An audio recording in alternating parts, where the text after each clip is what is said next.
International comparisons. Globalization started with international trade. Payments for trade have to be effected by using an exchanging rate. Exchange rates determine the actual amounts that are received and paid. With free-floating exchange rates, knowledge of a number of variables, such as interest rates and terms of trade, are also essential. The South African economy is increasingly involved in world markets through exports and imports.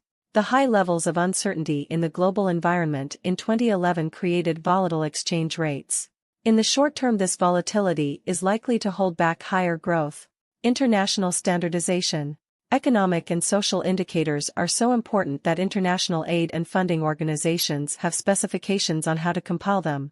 The following are 3 important international organizations requiring members to standardize their indicators. The IMF.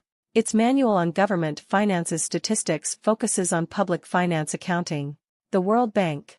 It provides definitions for a range of economic and social indicators which are collected and published in, among others, the World Development Report and African Development Indicators.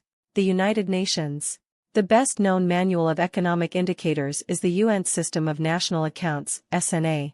It focuses on production, income and expenditure, and how to avoid double counting. The data in the quarterly bulletin of the South African Reserve Bank is compiled in terms of the SNA specifications. Next up is interpretation of comparisons. With globalization, capital markets have been liberated. Capital goes where it can earn the best returns. Publications prepared for global operators give indicator values for 3 previous years and 3 years into the future so that underlying emerging trends can be spotted. International indicators include the key economic indicators discussed in this topic for key countries. Comparable indicators, plus auxiliary ones, such as PPI in addition to CPI, are added in respect of South Africa. Let us now compare South Africa internationally. Economic growth.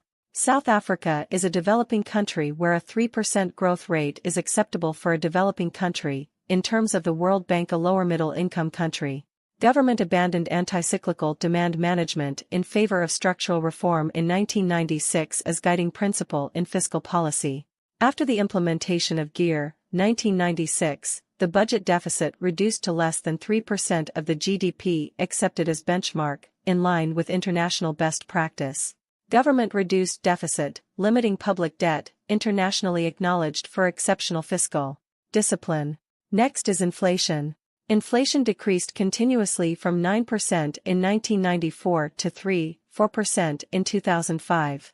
The SARB dropped monetary targets and adopted inflation targets, initially in a 3% to 6% range. Interest rates, based on the repo rate, are the main instruments used in the stabilization